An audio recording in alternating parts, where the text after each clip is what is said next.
And welcome to this week's DuckSoup webinar, how to combine automated and manual outreach in LinkedIn. So to introduce today's webinar team, we have Giles Garnett, Head of Professional Services, who's going to present today's webinar and answer all your questions at the end of the webinar. And on live chat today, we have me, Jen, the Head of Customer Support. So let's jump in. Over to you, Giles. Thank you, Jen. Hopefully you can all hear me loud and clear. Good morning, good afternoon, good evening, wherever you may be. And welcome to today's webinar on DuckSoup. We will jump straight in. And today we're looking at combining automated and manual outreach in LinkedIn. Now, for the most effective LinkedIn lead generation process, it's necessary to combine both automatic activities, that's mainly the outreach process, and manual activities. So that's responding and interacting with prospects when necessary. By effectively combining the two, you can allow the automatic actions to be handled by a combination of tools, thereby freeing up your valuable time to add value where it is required and needed. So here at DuckSoup, we understand that juggling the two activities can cause a bit of a headache. So being able to use flexible tools is of paramount importance. Having the ability to enable and disable or pause automation, and to be able to clearly define when you want certain activities to occur. And the functionality of DuckSoup allows us to do that. So manual actions in LinkedIn can always be lead generation related, of course, but there are also instances when they may not be. For example, you may be looking at LinkedIn from a social perspective, looking at friends or ex-colleagues or former boss, that sort of thing, just curiously browsing LinkedIn for your pleasure. And in this webinar, it is to complement the blog post that was posted yesterday on the subject. We're going to look at how best to avoid those manual LinkedIn activities from interfering with the automated activities, and demonstrate how you can optimize and understand your usage of DuckSoup to combine them as best as possible. So if we look at the LinkedIn lead generation process. So from a high level, these process steps here that we've outlined, the discover, the connect, the engage, and the handover to sales, these are common between both manual and automated lead generation process. And this illustration here can help to illustrate how the two worlds of automation and manual activities overlap and interact. Now, DuckSoup is focused very much on the connect and engage phases of the process. By developing such integrations as we have with LeadFuse, for example, DuckSoup can also assist with the discovering your new potential leads phase as well. Progressing leads through to the sales is still a manual activity, and that's where you would be adding the value and interacting with your potential leads in a direct way. There's work ongoing in that area as well.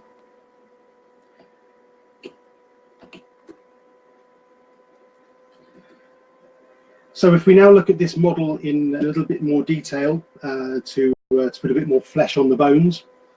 First of all, we'll look at the discover phase. Now, what you need to remember is we have this model, and the discover phase, you have a huge pool of potential customers out there using LinkedIn. LinkedIn has a total user base of around 575 million people, of which somewhere over 104 million users are active on a daily basis. So that's a huge pool of potential customers that are out there, potential new leads for you. When you're searching within LinkedIn, don't let these numbers put you off. Remember that the more first degree connections that you have, the bigger your second and third degree network will be. So that's your potential leads that you can find. It's really important that you put a good focus on your targeting and searching activities to focus clearly on the personas that you're aiming for.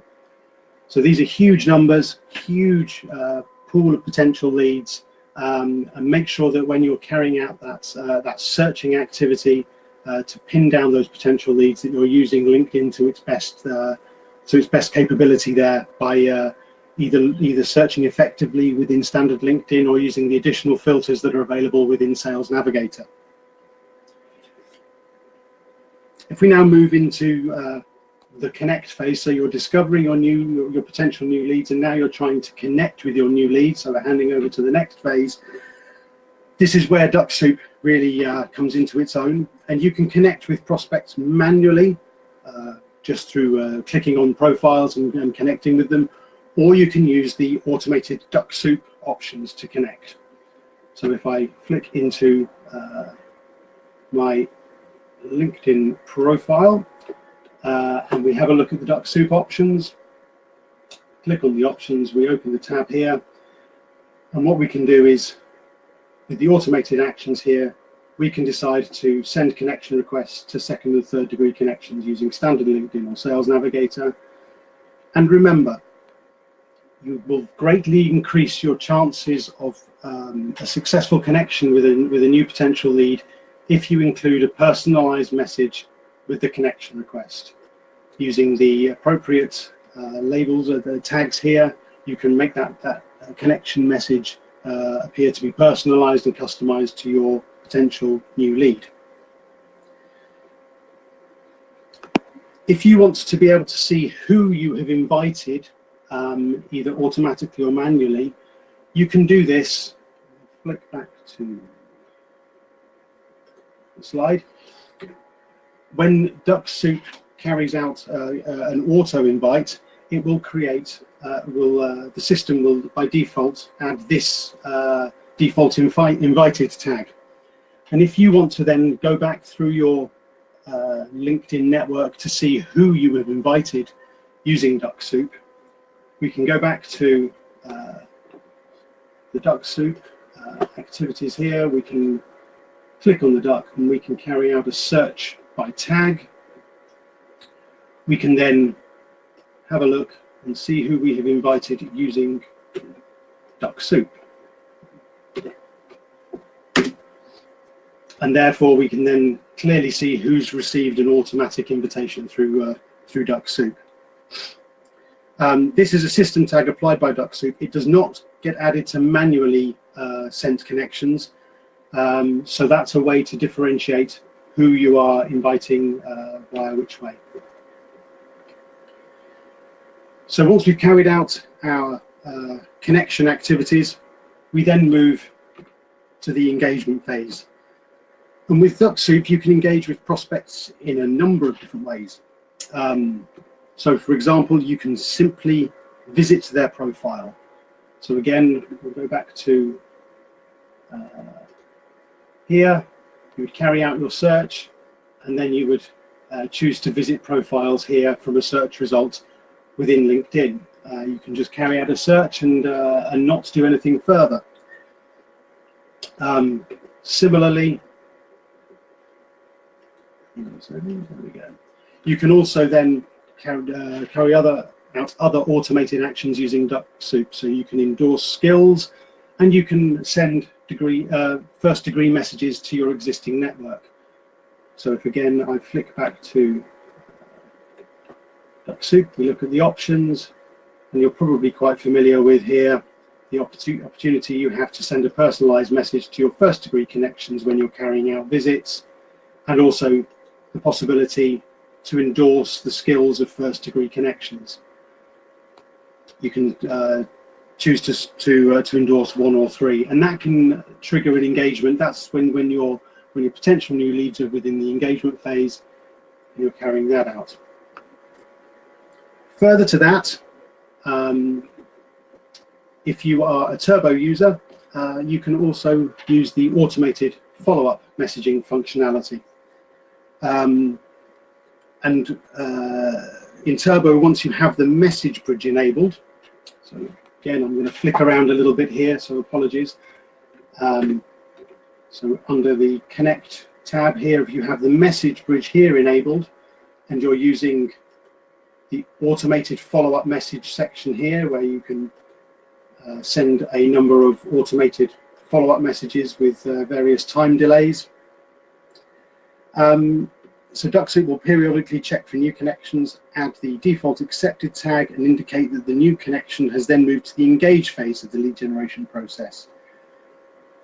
As and when your new connection responds to the message, DuckSoup will add a default responded tag, indicating that the prospect has moved to the handover phase and is ready to be handed into the sales process for the manual follow-up.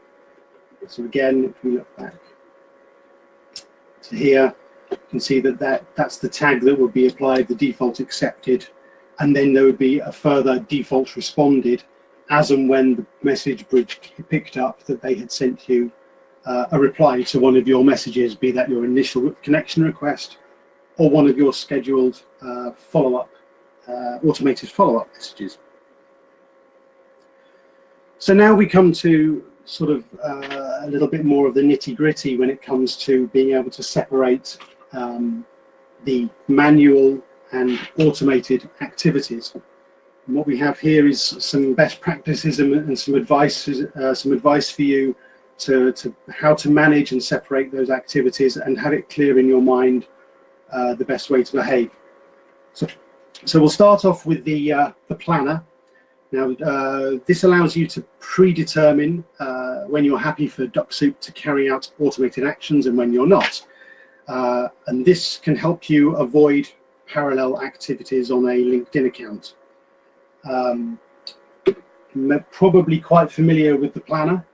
This is what it looks like, and it can be found, go back into the DuckSoup options again. So once again, you would just click on the duck, you would go to your options, and then along the top we have the planner tab.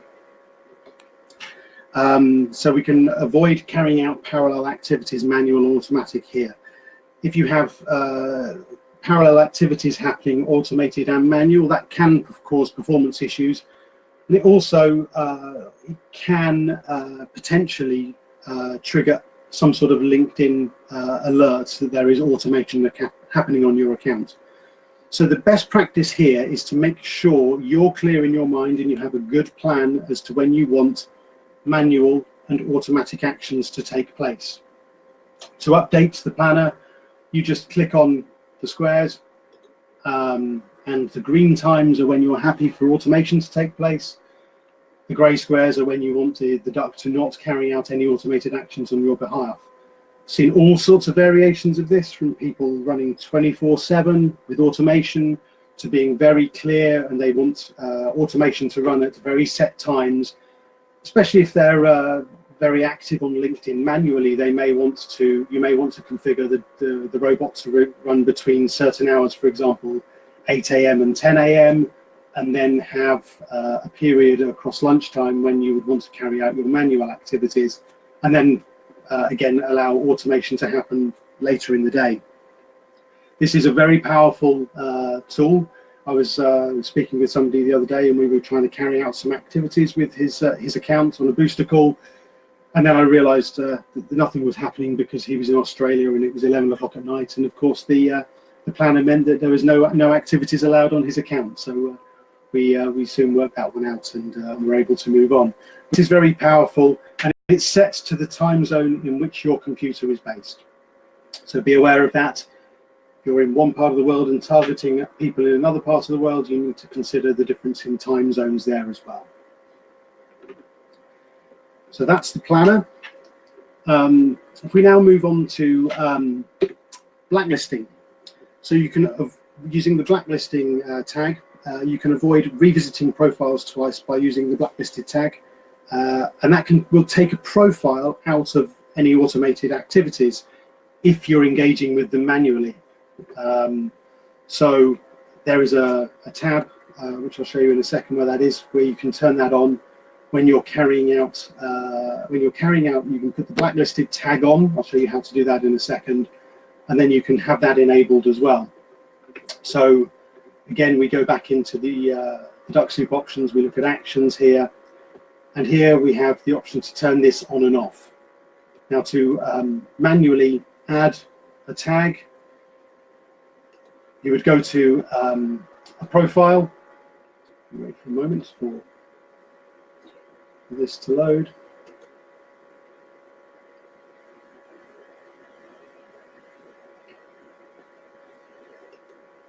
Go to my connections, and if you wanted to make sure that none of the people that you were one of the people you didn't want to have any automated actions, you would click on the profile.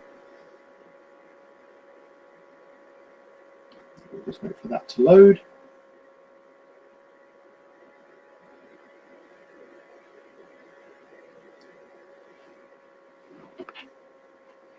So there we are, those are our tags there. And then you could manually add the blacklisted tag there. And that would then remove that, profile from any automated actions in the future. That can be a first-degree connection or second or third degree if you wish to remove them from those activities. So that's the blacklisting.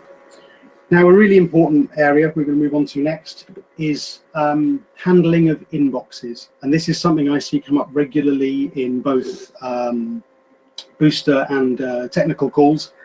And this is human curiosity wanting to check your mailbox all the time.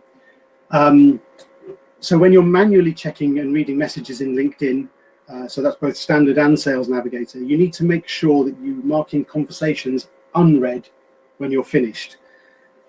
Reason for that is because the message bridge will only recognize unread emails. And if it doesn't do that, then that can cause a break in the automation, and therefore if you have a series of follow-up messages planned to be sent to somebody, there's a manual interaction. If the system doesn't see that manual interaction, it will continue to send the automated follow-ups.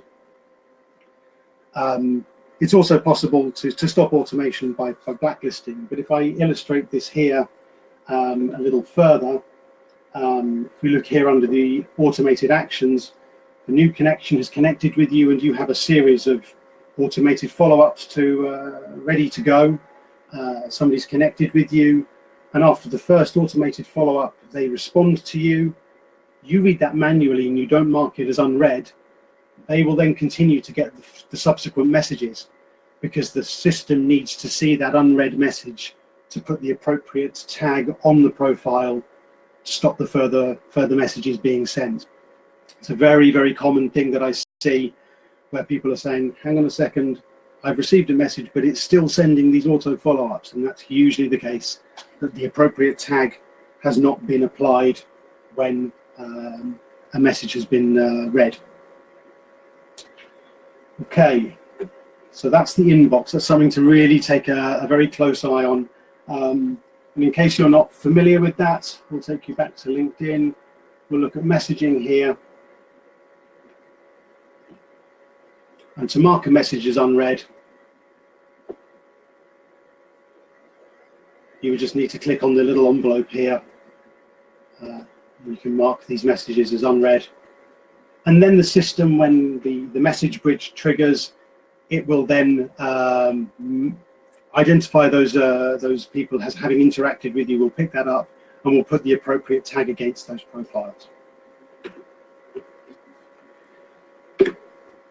So now following up on manually added connections. So you will doubtless be wanting to carry out manual activities insofar as you will stumble across contacts in LinkedIn that you do want to connect with manually.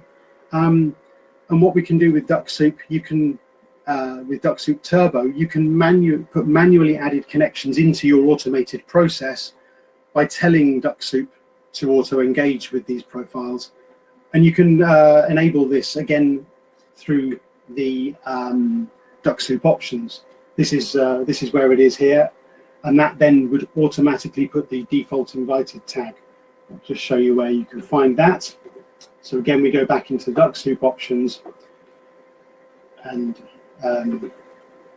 this box here, surrounded by green here, is this one here. So send follow-up messages to all new connections, not just those using invited using DuckSoup. Remember, this automated follow-up messages is part of the Turbo feature. This isn't available to Pro users. What you can do here is you can make sure that you engage with all of your manually invited connections as well, in the same way that you are with your automated connections, if you so desire. Another activity which is very important is recording. So when you see the Duck robot acting on your behalf within LinkedIn, you see the numbers increasing in the corner of your screen. So up here, you get a clear view as to how many profile visits there have been, how many profiles have been recorded, how many visits there are, and that populates your download data storage in there. So if you want to download it later for later analysis. But when you're performing manual outreach, you may not want DuckSoup to record your visits. So what we have is the ability to be able to turn the recorder on and off. And that's a very straightforward activity. You can just go up here, and you can just turn it off just by pressing there. And what we should see, turn it off, we'll see that the duck gets grayed out and there's no recording going to happen there at all. If the recorder is on, data is going to be added to your download data, and it will also generate visit events to webhooks. So if you're using Zapier for interaction and integration with other applications as well,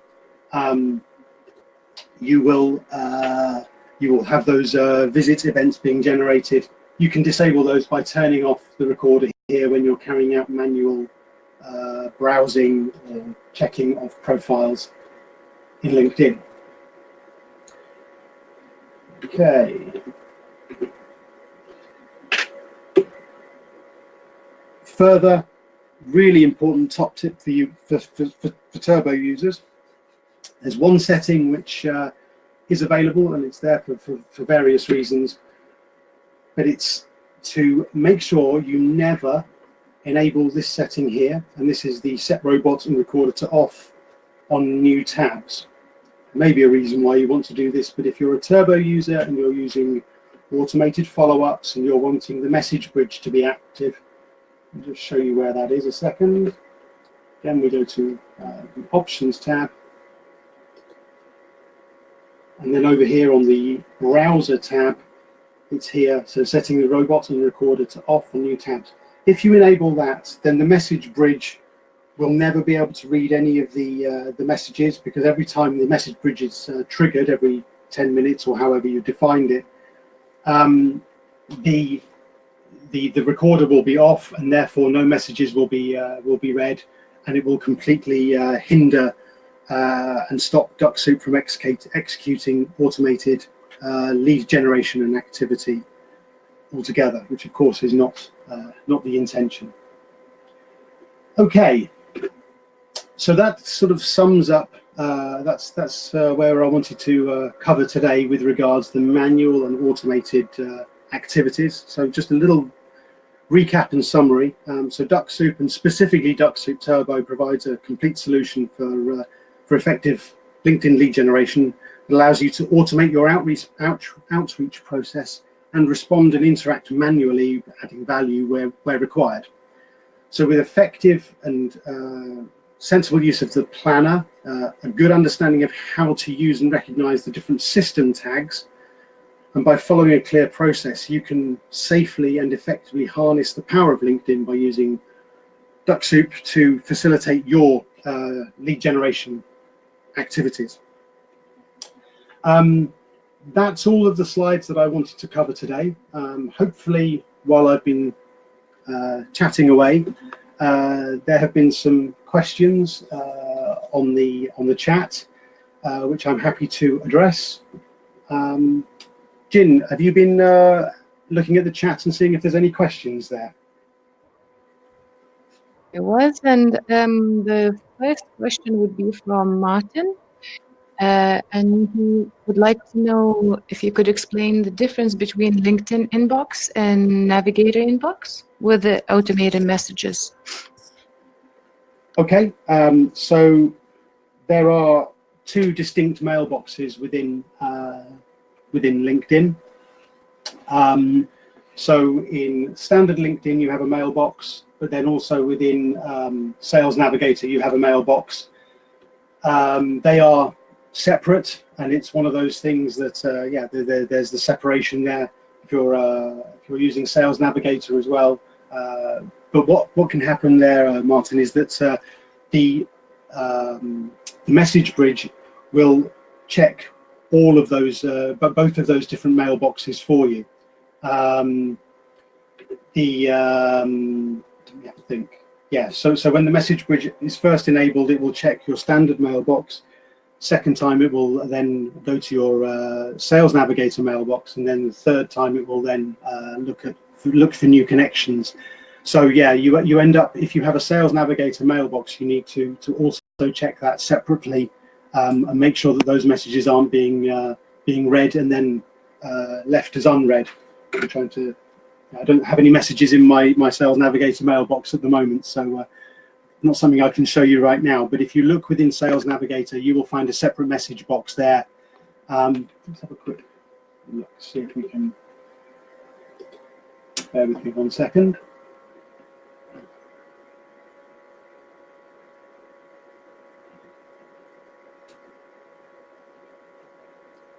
So here you have, as you can see here, you're both a Sales Navigator inbox and a LinkedIn inbox, and they are, to all intents and purposes, separate, and you can check those accordingly through the tab at the top there. Okay. Next question.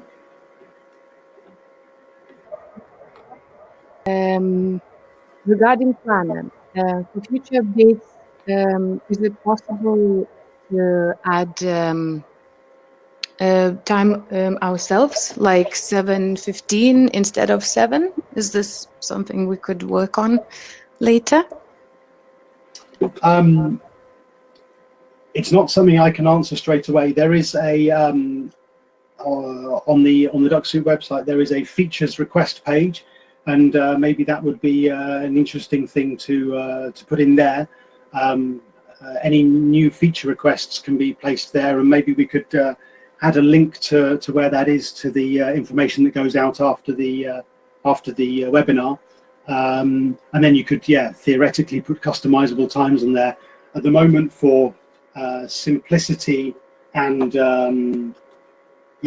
ease of visual planning, this has been the most convenient way to do that. But if there would be enough demand for it, I don't think there's any technical reason why that couldn't be done, because it's purely putting a timestamp against an on and off activity. And I think that's something that if we could include the new features web link in the information, then that's something that could be looked at, and if there's enough demand for it, then it could be added to future deployment potentially. Brilliant, thank you. Another question regarding targeting. Do you have any tips on how to create your targeting for automated messages? I think one of the most important things to consider when targeting is how you're finding your leads now, or your potential leads. Now, of course, in Sales Navigator, you have let's go back there. You have the ability to search at a much more granular level using the advanced search feature within Sales Navigator. And one of the most powerful things with Sales Navigator is that you can also search within groups. Now, you can do that within standard LinkedIn as well, but you have to be a member of those groups. Within Sales Navigator, you don't have to be a member of a group to be able to search within it. So if we just do a search here, I'm not a member of some of these groups here. So if we look at maybe Growth Hacking Tactics New York, we can see that there's 696 results in that particular group. Now, what you can do now with this list is you could customize your connection message to these people based upon the fact that you found them within this group and you therefore have an interest in common. So you could then customize your message when you're sending your second and third degree, your connection message to this second and third degree group. You can customize that according to your interests there and say, I have encountered I found your profile whilst I was engaging with people on whichever discussion group it may be. And that can be a really useful way in of saying, look, we've got something in common. Would you like to discuss the opportunities of explore further opportunities in the future? And that can be a really powerful way of doing it. Having that extra facility within Sales Navigator to search within groups can really enable a powerful connection message to hopefully hit home with your prospective leads. Hopefully that answers your question. Much. Another question regarding Turbo. Can a Turbo automated response, can they be set to a different response that goes out based on a tag that I set? And that's from Dave. Sorry, can you repeat that, please? Can automated responses be set to a different response that goes out based on a tag? Automated. So I think you're talking here about the automated follow-up messages. This is purely based upon the standard system tags that are applied. And if we have a quick look here at the system tags that are applied, this is a standard rule within the system. So you have the default follow-up messages that are applied to each profile as and when a message goes out, and then you get the default responded. So it's at the moment you can't customize those tags. What you could do is you could carry out visits and to various subsets of your connections. Let's go back to the options. So if you had a group of people within your profile, within your network, who you wanted to automatically tag with your own profile here, and then you may want to carry out an additional action against those people, you could then have applied a tag here to a subset of your first degree connections. You could then have a look at that list of people by doing a search by tag, and then you could send a personalized first degree message to that subset of people who you'd applied a customized tag for. And I think that would be the only way to do it at the moment. And it wouldn't be an automated follow-up message on a delay. You would have to do that during an activity, a visit activity that you would ask the robot to do on your behalf. Okay, any further questions?